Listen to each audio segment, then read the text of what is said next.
Hey, best friends. Welcome to another episode of The Bestie Advice,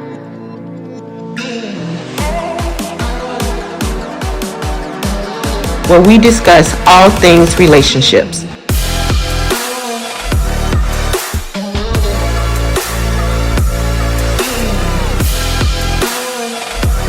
And now for part two. I did want to ask you all. So when it comes to your relationship, I love the fact is that you all were friends prior to, and that was, I feel like it made it almost like a smooth transition from going from being friends, you both being in the same church to now you all still being friends. Dr. Toni, both of you all are in ministry, but Dr. Toni being the co-pastor, being one of the leaders of the church, and then you rise as far as being a deacon there at the church, and your friendship is still tight. So when it comes to relationships within the church with the pastor and with the first lady, we know it's like a stigma and it's kind of frowned upon, that the first lady should not be friends with people within her ministry. You all have proven that is a myth and only a myth. But I did want to ask you your honest opinion, for women that are out there. It's a first lady and it's some women in the church or a woman in the church, and they want to be friends. Do you think that relationship can work if they actually met within the ministry? They weren't friends prior to. Yeah, they actually met. Okay, I think so, because Rosalind's not my only friend in my church. Okay, she is my best friend in life. Yes. And she goes to my church. But there are other women who are in my church who I'm friends with, maybe not at the same level of friendship, because I believe that friendships are in degrees. Yeah. One of the challenges that we have in general with friendships is we want to make all our friendships the same, and they're just not. Right. Because friendships are different as people are different. Yes. And sometimes friendships are like an accordion. There are times when we're close and there are times when we pull out, but we're still connected, right? Yeah. And so I think the challenge is when we try to make every friendship the same or look the same, or every person everything in one friendship. Exactly. And so I believe there are women in my church who I'm friends with, maybe not to the degree of with Rosalind, but we're friends. That's good. I'm thinking about women like Shantae Frost. She's a friend. She met me as her pastor. There are other women in my church who I'm friends with. Beverly Gibson, we're friends. Who else? Mona Roberts. Mona Roberts. It's several women in my church I'm friends with. So I don't subscribe to or ascribe to that notion that you can't be friends. I just think that and now let me just say this. There are women that I thought I could be friends with in my church that I found that I couldn't be. Yeah, that's good. That's a good example. I gotta be honest. Yeah. There are times when I'm like, oh no, that was a mistake. No. Yeah. So you do have to have a level of maturity. To be able to walk the line of this ain't friend time, this co-pastor time, this bishop time. And you can't be trying to figure it out. You just gotta know. You gotta be mature and be fluid in those kind of things. You gotta be mature. Right. And also as a first lady, and from my perspective, I recognize that my friendships that I have in my church, and it's not a whole lot, but the few that I do have in my church, I recognize that there's an aspect of their friendship that God sent to me as a gift. Yes. That's good. There's an aspect of their friendship that's a gift. And I recognize that, and I appreciate that, and I appreciate them at that level, right? And then and at the same time, there have been, if they're friends and I have to say I have to bring some type of pastoral correction or whatever, I'm real clear about, hey, this is not friendship. This is this ain't what needs to be happening because this is what needs to be happening. Right? Yeah. So our friendship just I don't. If there's something that we all supposed to be doing, and Rosalind will tell you this, I don't let my friends off the hook. That's good. They're my friends. Yeah. We all supposed to be doing it, then we all supposed to be doing it. Right. Yeah.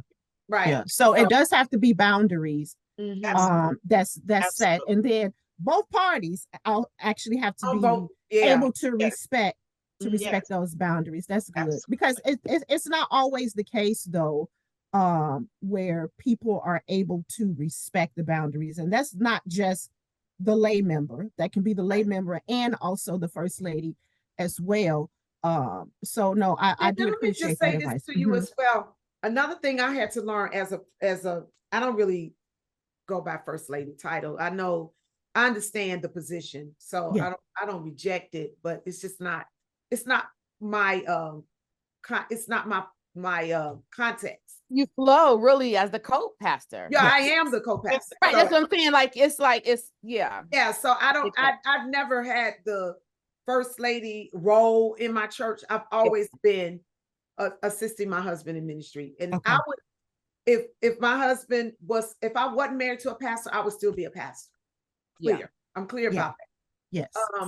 So it's not about the first lady thing for me, but what I was gonna say about that is Rosalind has had to help me understand, because sometimes Roz would get invited to stuff that I don't get invited to, right? And I'd be like, well, why didn't you invite me? And she had to help me understand there's my role, just the role that I'm in, my office. Yep. Everybody's not comfortable letting their hair down around the pastor. That's true. Yeah. And they shouldn't. They shouldn't. Right. Yeah, but as a first lady or a pastor's wife, we have to understand that, because you can feel some kind of way. Right. Yeah. I know I had. Yeah. No, you're absolutely right. Wait a minute. Y'all give me 1 second. I'm gonna turn off my camera for a second. You can edit this part out if you want to. I really don't care. But I got a heater on and it's hot. I got to go turn this heater off. Hold on. Go ahead, Roz. Tell them what you hot? Oh my goodness. You hot? Yes, I'm hot. What?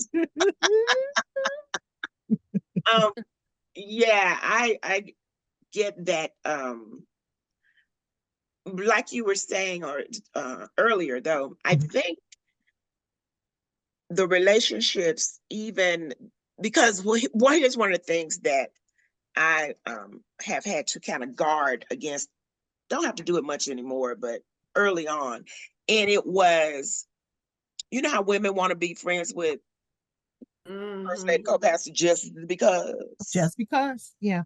And I've had, and they want to befriend you. Yeah, they'll befriend me or try, and then or they don't even ask. I've had couples just say, so you friends with Pastor Toni? What can I do to turn around and walk away? That's what you do. I love you. Turn around and walk away. Yeah. That's Lucy. That's Lucy, yes it is. But because people, we church folk, how we do. And we'll try have agendas, and we'll have agendas because you want to be elevated, so you feel, and that's not what it is about. So her friendships are organic, and she's a grown woman. She know how to, how to. The quickest way for me not to be friends with somebody. The quickest way for me not to be friends with somebody is when I feel like they're trying to force a friendship on me. Yeah. I don't need platitudes. I don't need hot smoke blown at me all the time. Oh, you're so wonderful.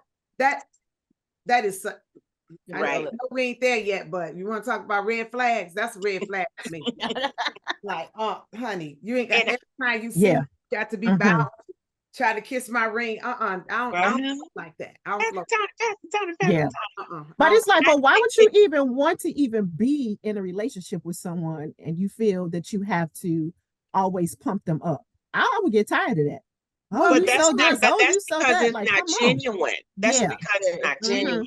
And they're trying to go somewhere. Honestly, there are things that, and to be fair, and about people in general, sometimes people have real unmet needs.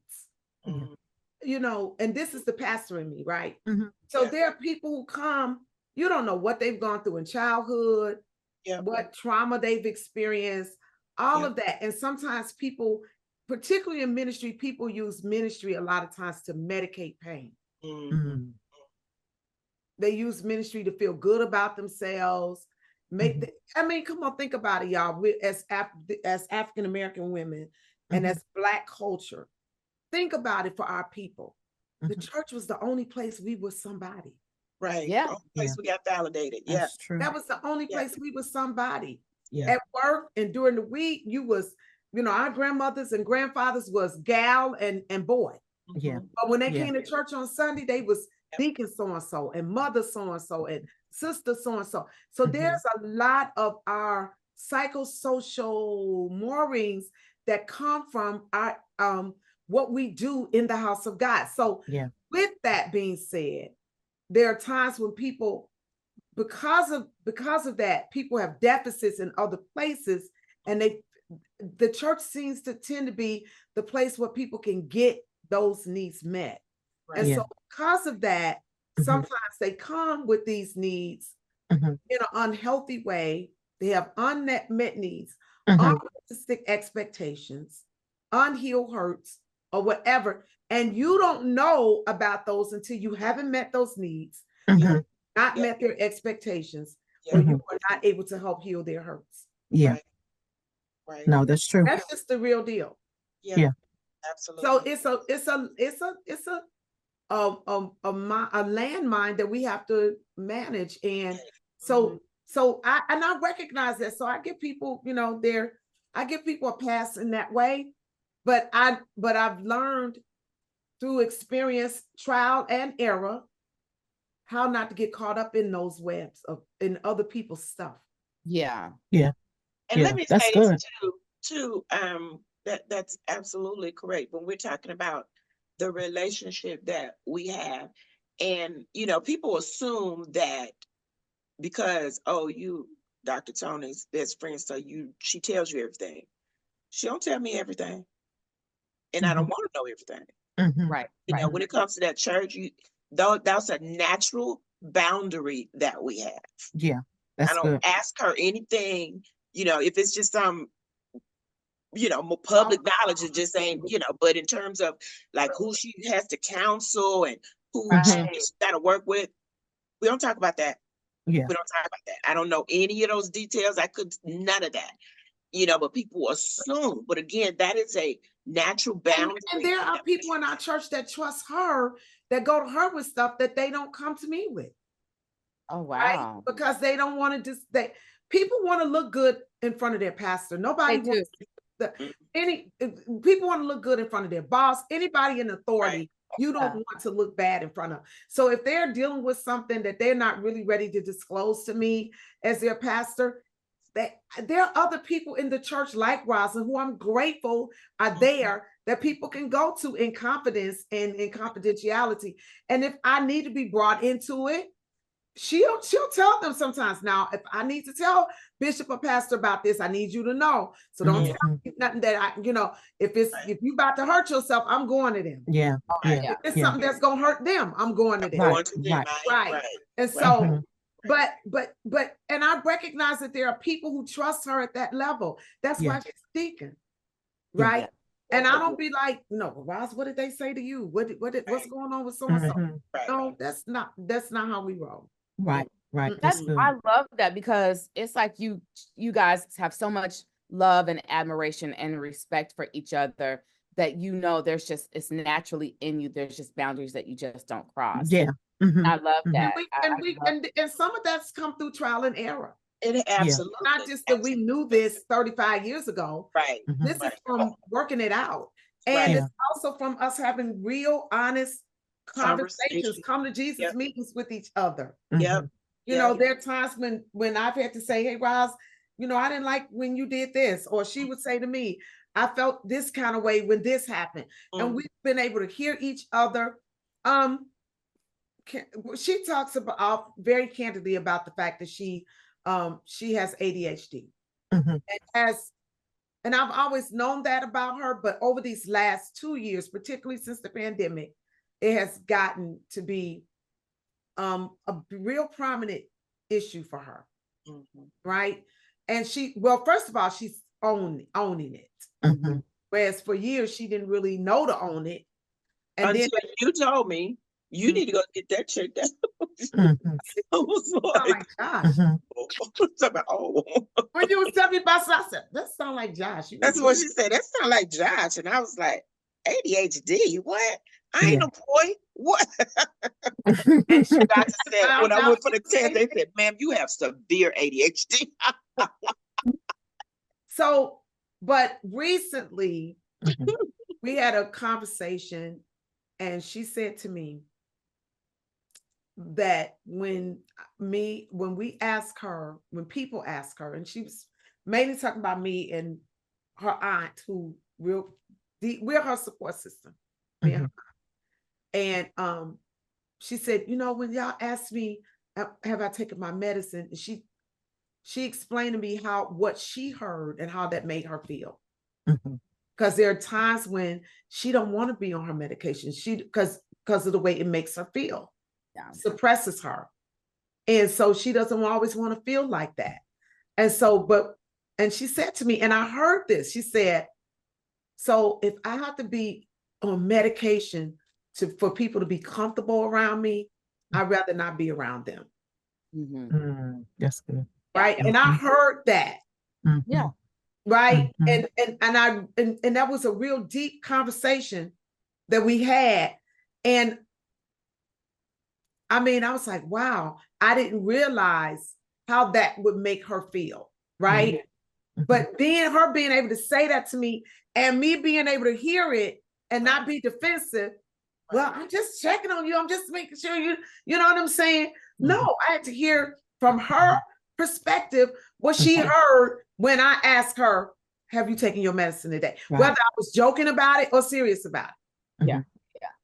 That's and good. Then we had to course correct. Yeah. And see, those things though are in love. Yes. I knew that I could have that conversation with her, and I knew that what would come back.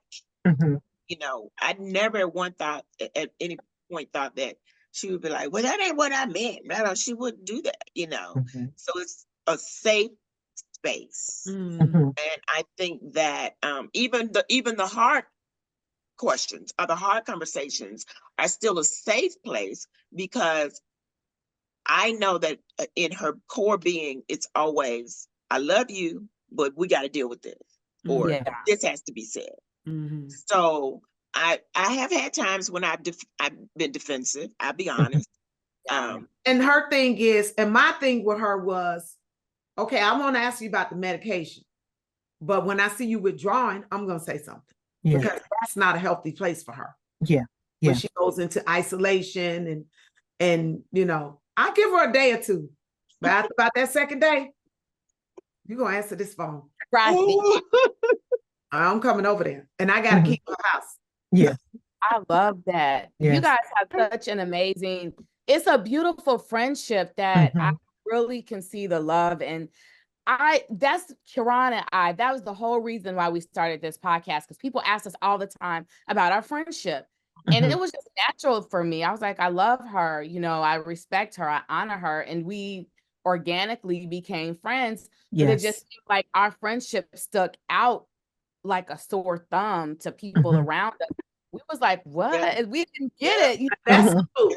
Because one of the things we find a lot is a lot of people admire our friendship. Like, it's so funny because I can be in Mexico preaching or wherever around the country preaching, and people will literally walk up to me and go, how's Lucy?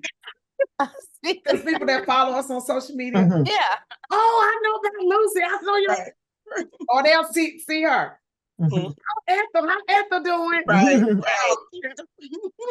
came to my church to preach. Right. In a whole nother state. Right. In a whole nother state. And we have found that a lot of women don't have friends, and that's sad to me. And it just kind of blows me away. I'm like, yeah, like really? Really? But I get it. I get it. Yeah. Yeah, And I I don't tell Roz, I wish every woman had a friend like you. Oh yeah. That's good. That's beautiful. And likewise. Yeah. So the same way, definitely. It's like if you could just have that one friend to be able to experience that. It's so beautiful. It is. Right. It really is. So I do want to ask you both our signature questions. We cannot let you leave without both of you answering. So we've heard all the green flags you guys love about each other and how you proceed with friendship. Tell me a red flag will make you, I love Ross. Stop, turn around. Like, what is a red flag that just makes you just be like abort, like you just see it and you just won't proceed with the friendship? Yeah. You mean not with each other in general, with women. With women. Oh, with women. A red flag.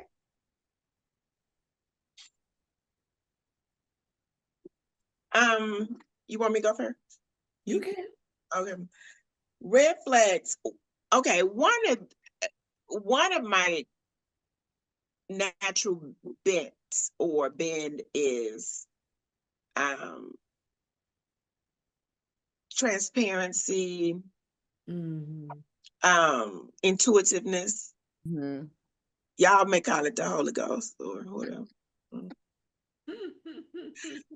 But you know how you can just, I know when somebody ain't coming at me right. Yeah. You know what I mean? It's not like authentic. And I have a very low tolerance for inauthenticity. Yeah. You know what I mean? And if you faking or just, it's almost, I'm like, yeah, I see you. I see you. So, and honestly, I have not had that many. You know what I mean? I really haven't. Now that I'm thinking about it, of course, I'm sure I have, but they've not been memorable. Yeah. To the point where I'm like, ooh. Well, no. that's because you don't usually enter into the relationship when you right. feel Yeah. I mean, I just haven't even had, I don't remember a lot just even coming across those kind of, because even in our sorority, you know, I was very down to earth, authentic, fight it out, you know. So, but red flag to me would be that if you just coming at the box sideways. Yeah. Right. A red flag for me is a woman who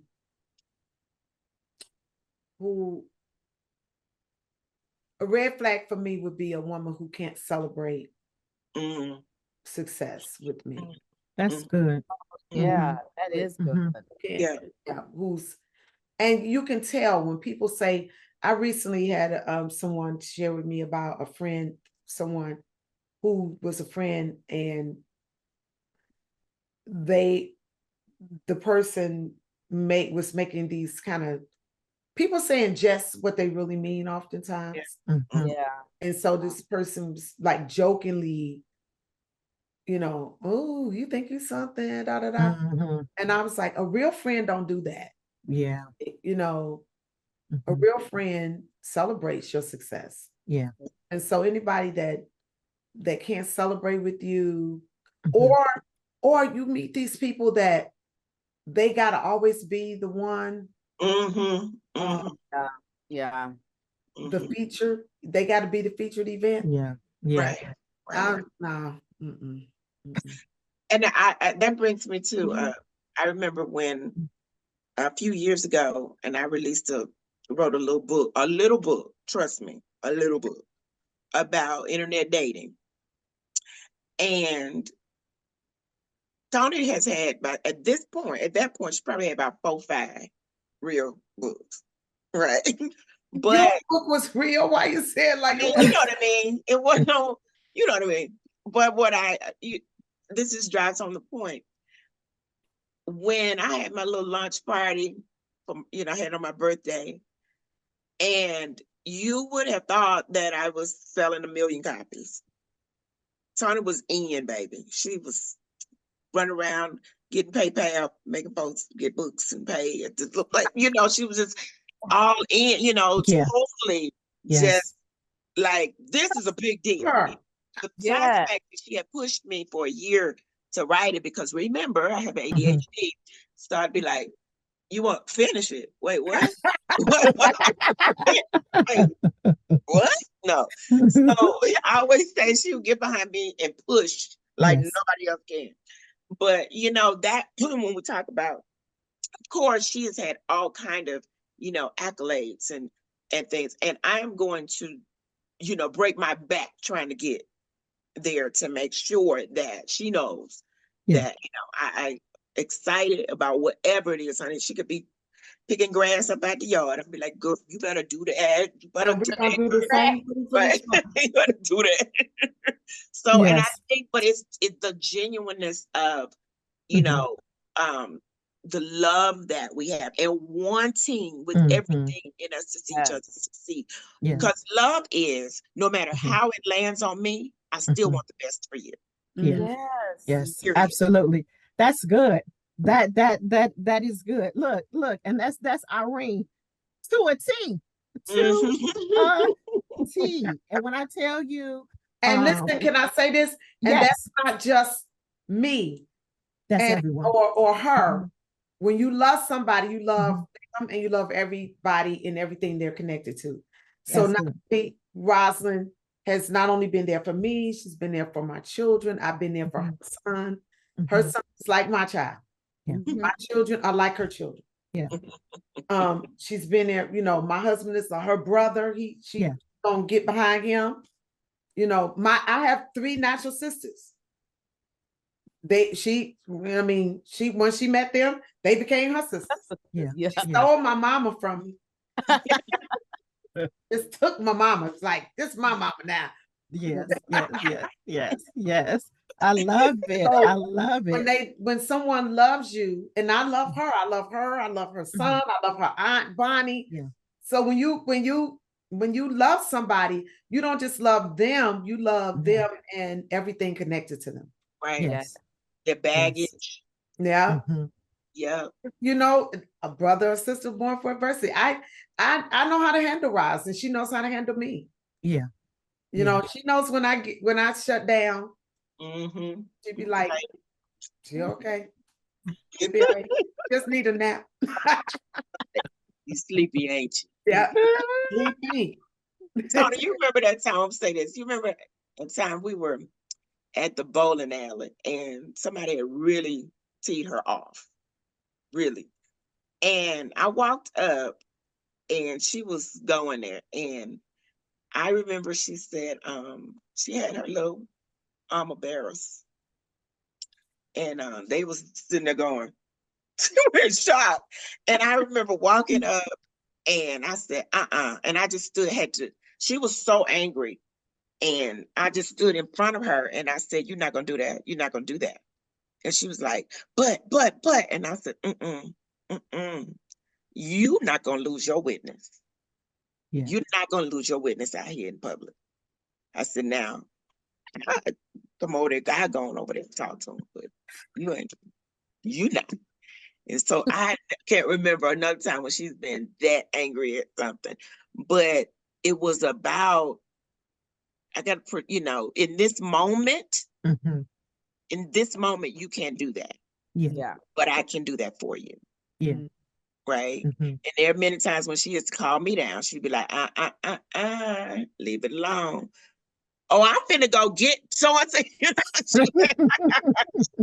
It ain't worth it, Lucy. It ain't worth it. That's what she said. It ain't worth it. So I think, we talked about, friendships and just being able to, it really is in the adversity. It really is. It is. Love that. Oh my God. Yes. Y'all friendship my heart. I'm sorry, go ahead. Yeah. No, I did just want to ask you all just one more question before we actually close out. If you all, well, actually, it's not a question; it's more of a statement. But if you all can share some sound advice and sound wisdom for women and men alike that are out there that's pursuing friendships, that's in friendships, and they want their friendships to last. If you can give some sound advice on how to make the friendship last. I'll let her go first. Say work on your stuff. Work on the stuff in you that if it's jealousy, like I said earlier, we all have unhealed hurts, unmet needs, and unrealistic expectations. Right. Confront those things in yourself, whether that's through therapy, a coach, a mentor, a spiritual director, somebody that you can talk to. Deal with your stuff, because that's what erodes friendships. Yeah. Any relationship, actually, marriages. It's the, when you talk about the Titanic, when they talk about the Titanic and what sank the Titanic, it was the stuff underneath. Yeah. Yeah. That sank the ship. Yeah. Not the iceberg that they saw on the top. Yeah. What was down under that they didn't see. Yeah. And there's stuff in all of us that are those Titanic sinking icebergs. Bridge. That's it. That we all have to deal with. And and I don't care, it has nothing to do with your title, your anointing, your position in the church or corporate America, whatever. We all have stuff that we have to deal with. So deal with your stuff. Yeah. Absolutely. Deal with your and stuff. I say I definitely agree with that, because that's a constant work too. It's not just, oh, I'm gonna go to therapy one day, and no, you got to really unpack that. And I think if you want a friend for real, be that friend. That's good. Like, for real, and if you want somebody to love on you, be willing to love on them, because people get tired quickly of the withdrawal, the takeout, and there's no deposit. I said to Toni a couple of months ago, because we kind of had been dealing with the stuff that had been going on with me, and she had been deep in, and I finally had to say, wait a minute, enough of me, what's going on with you? Because it was consuming, but I had to be conscious of that, and ask that question and want to hear. I wanted to hear, where are you? Because she had been so absorbed with me and my stuff. And, you got to be willing to, on and off. Off the break or whatever, and not realize it ain't all about you. Like when she's in ministry, like she has a season where she's flying and gone a lot. I have to be like, okay, well, we may or may not talk, or we, I won't see her for a couple of weeks because she's busy. But being able to be, again, mature enough and say, we'll be together, or we'll hang out when she gets back, and not feel any kind of way about that. Yes. That's good. That's good. I love it. I just want to thank you all again for sharing your wisdom, sharing your story, being transparent as far as about your story, who you all are, and the transition within your relationship. Besties out there, look, y'all can't say that we did not give y'all some good advice and some good sound wisdom on this podcast. I just want to point out just a few things that they share with us, and I just want to share with you all and remind you all concerning friendships. They said that when you have a relationship, you do have to have those hard conversations. You have to set boundaries within your relationship. You have to be totally honest with one another, not just me being honest, but you trying to hold all yours in. You got to be totally honest with each other. And then they just said, as far as you got to deal with your stuff, your internal stuff, because that can bleed over to all of your relationships. And then be the friend that you want. You want friends, but you don't know how to be no friend. So be the friend that you want within someone else. So this was good. This was good. I thank you, Dr. Toni. I thank you, Roz, for coming on here and sharing with us. We appreciate the both of you all. Thank you all. Look, for being examples to Irene and myself. We have been friends for we've been knowing each other since 97. I know, yeah. Yeah. How did y'all meet?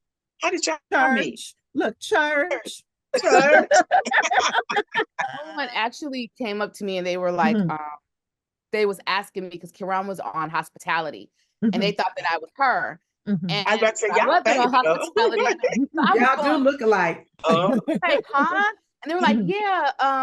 And I didn't know what they were talking about. And then when we were in the same Sunday school class, then they saw us, they were like, oh, y'all can, like y'all. So then people said, oh, your sister. And we finally had to talk and meet because people were thinking we were each other, to the point that the church that Kiran and her husband pastor now, the old pastor there, Pastor Mentor, oh my God, he came and preached at our church.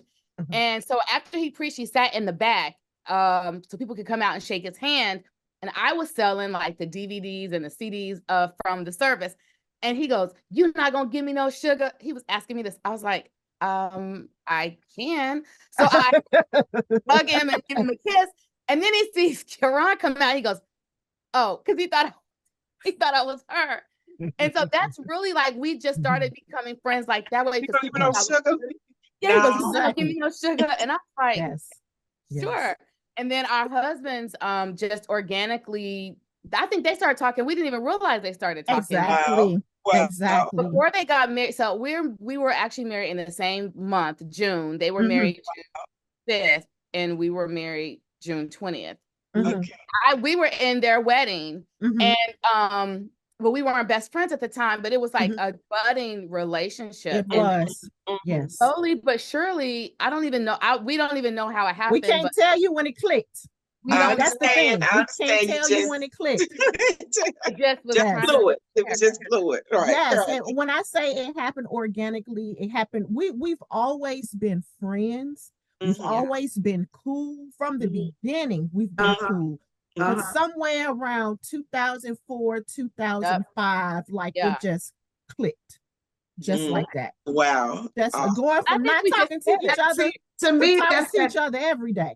To me, that's that organic piece. Yes. Like people that I'm really friends with, I can't tell you how we became friends. Right. It almost feels like I've known them all my life. Yes. And so it's not like, oh, I just set out to be friends with them and all. No, it's organic, right? Yes. God does that.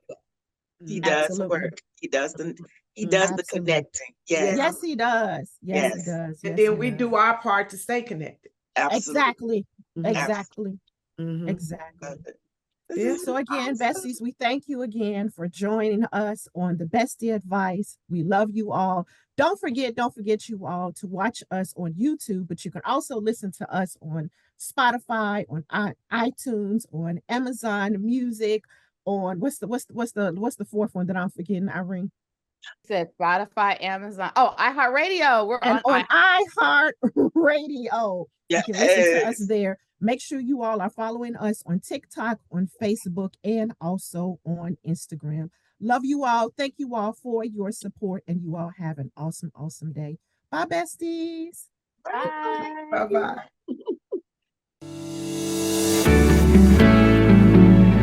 Thanks for joining us today. See you next time.